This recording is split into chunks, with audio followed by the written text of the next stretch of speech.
Hello everyone, welcome to another story before bedtime. Mr. Edward here, just relaxing at home in front of my roaring fire with my normal relaxing hat on. Anyway, let's crack on with tonight's story. It's a good one. It's from the Brothers Grimm collection of fairy tales, which were written over 200 years ago, and were a collection of stories taken from the oral tradition from many hundreds of years before. Tonight's story is called The 12 Huntsmen. It has a handsome prince, a couple of princesses, a talking lion, and a test of love. I hope you enjoy it. Hope you're sitting comfortably. Let's begin. There was once a king's son who had a bride, whom he loved very much.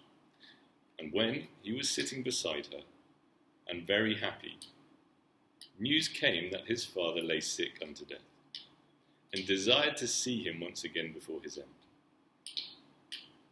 Then he said to his beloved, I must go now and leave you. I give you a ring as a remembrance of me. When I am king, I will return and fetch you. So he rode away, and when he reached the father, who was dangerously ill and near his death, he said to him, Dear son, I wish to see you once again before my end, and promise me to marry as I wish. And he named a certain king's daughter, who was to be his wife. The son was in so much trouble that he did not think what he was doing, and said, Yes, dear father, your will shall be done. And thereupon the king shut his eyes and sadly died. When therefore the son had been proclaimed king, and the time of mourning was over, he was forced to keep the promise which he had given his father, and caused the king's daughter to be asked in marriage. And she was promised to him. His first betrothed heard of this, and fretted so much about his faithfulness that she nearly died. Then her father said to her, Dearest child, why are you so sad? You shall have whatsoever you will. She thought for a moment, and said, Dear father, I wish for 11 girls exactly like myself in face, figure, and size. The father said, If it be possible, your desire shall be fulfilled.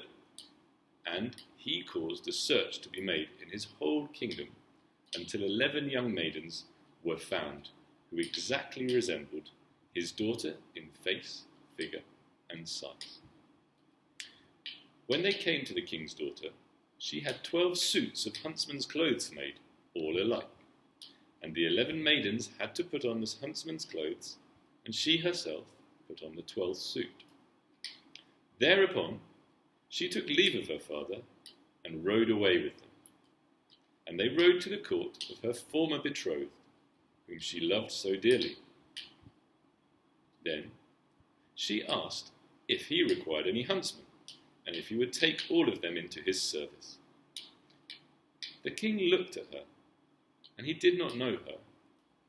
But, as they were such handsome fellows, he said, Yes, and that he would willingly take them, and now they were the king's 12 huntsmen. The king, however, had a lion, which was a wondrous animal, for he knew all concealed and secret things. It came to pass that one evening he said to the king, You think you have 12 huntsmen? Yes, said the king, they are 12 huntsmen.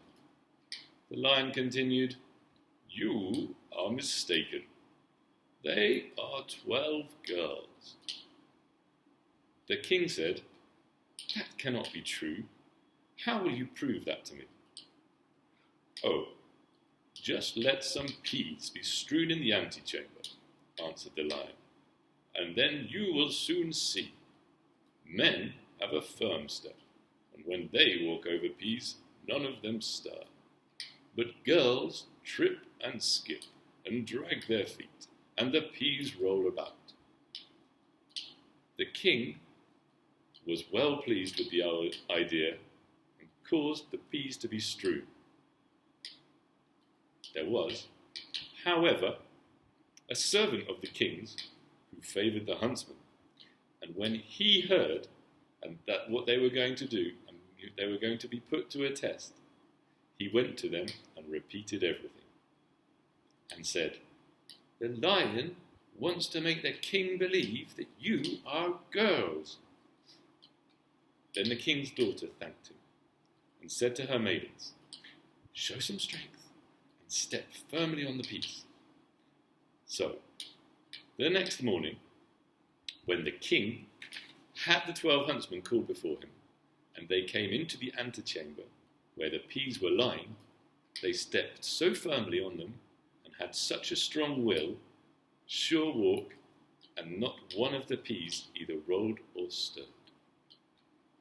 Then they went away again, and the king turned to the lion and said, "You have lied to me. They walk just like men." The lion said, "They have been informed that they were going to be put to a test, and have assumed some strength.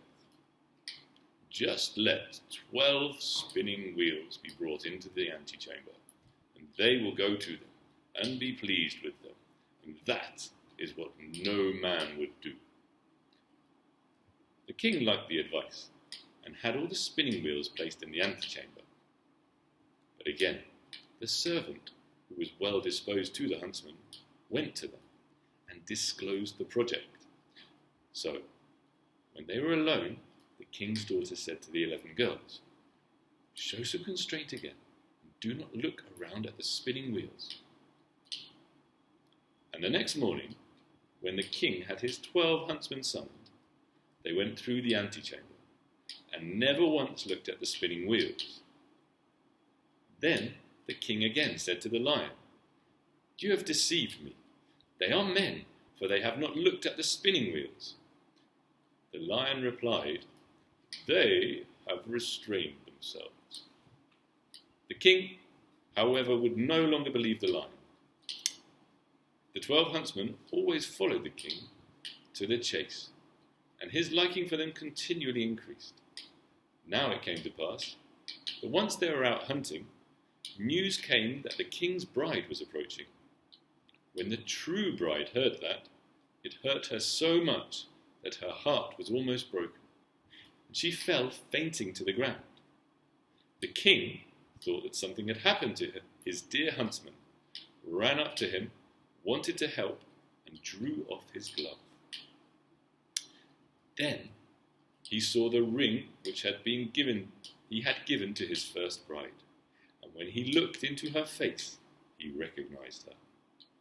Then his heart was so touched that he kissed her, and when she opened her eyes, he said, "You are mine, and I am yours, and no one in the world can alter that." He sent a messenger straight away to the other bride, and entreated her to return to her own kingdom, for he had a wife already, and someone who had just found an old key did not require a new one. Thereupon, the wedding was celebrated, and the lion was again taken into favour, because, after all, he had told the truth.